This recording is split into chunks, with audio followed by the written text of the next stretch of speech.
Be with us 10 minutes away from 7 o'clock here on the South African morning. Let's talk power issues and power prices, to be exact. Eskom says it has no choice but to increase tariffs again by 20.5%. That's if it's to continue operating, they tell us. The power utility says the increase is driven by purchases from independent power producers and carbon taxes. But I don't quite understand what that means. So luckily there are people a lot smarter than I am. One of those is energy expert, Professor Samson Mambweli. Prof, good morning to you. Thanks for your time in joining us. Help me understand when I say the power utility says the increase driven by purchases from independent power producers and the carbon taxes. The carbon taxes part I understand, but I don't understand how an increase is as a result of IPPs. What's happening there?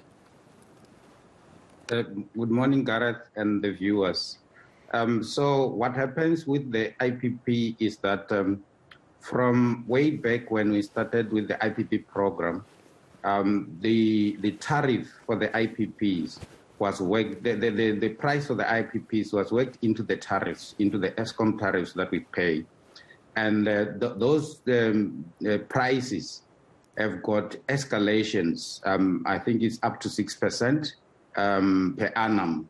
So every year when Eskom requests the price hikes from NERSA, they need to factor that in. However, I see a lot of people focusing more on the IPPs, which is not where the biggest increase is, and also on the carbon tax. I mean, on the carbon tax, out of the 20%, the carbon tax could be about 1% of that particular request. The challenge that we have now is the risk mitigation part on the IPPs, because the risk mitigation came at a much higher price, but even that is not the biggest contributor in the entire application. The biggest contributor is still the fact that we have old coal power stations. So the regulatory asset base is one of the biggest kind of contributors.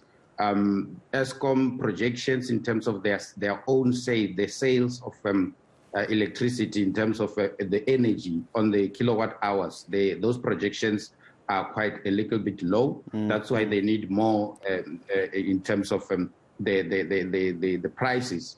Their operating costs are getting quite high because they're busy with maintenance. There's a lot of if you look at their previous financial year report, there's a lot of unplanned maintenance that comes into the picture. What happens, Prof? Sorry, just help me understand. I mean, it's a lot of money. I think a lot of people, we're all used to the ongoing maintenance, the planned maintenance, unplanned maintenance, and so on and so forth at Eskom. But 20.5% is a massive jump. It must be getting to a point, tell me if you agree or not, for consumers where electricity is just becoming unaffordable. Now, there's the one problem. The other problem is what would happen if Eskom doesn't get this increase? People don't have the money to pay it. Eskom needs the money in order to keep the lights on. I mean, we're stuck between a rock and a hard place, a falling pylon and a live wire. So NERSA has got the discretion to either give Eskom the 20.5% increase or give reasons not to give Eskom the 20.5% increase. And under the circumstances where Eskom is not given the 20.5% increase, Eskom can approach court and challenge that particular decision. And that can take about up to 2 years before a decision is made and things like that. But Eskom needs the money now. That's the challenge.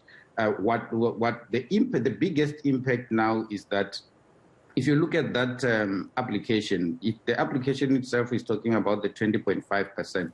But if you look at the impact analysis that was done by NERSA, there are other aspects that are outside of that 20.5%, such as your regulatory clearing account that Eskom has applied for, which is totaling above 10-point-something billion.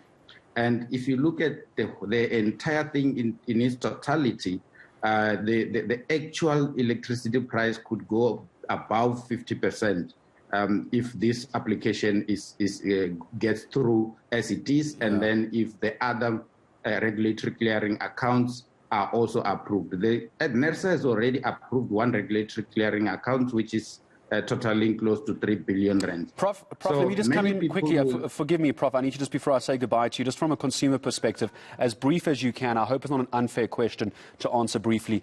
If they don't get this money, Eskom, are we going to see more load shedding again in the coming weeks going into winter? Not necessarily. We may not see a lot of load shedding because Eskom has tried to do quite well in the past in terms of the maintenance of the systems, and they've generated a bit of revenue in the previous financial year and in the first quarter. So they will be able to stay afloat for some time, but they will need government bailout as quickly as possible. Yeah, it seems to be the story of Eskom and other SOEs as well. But Professor, always such a pleasure to have you on eNCA helping me understand what exactly is happening at Eskom. Appreciate your time this morning. Energy expert, Professor Samson Mampwe.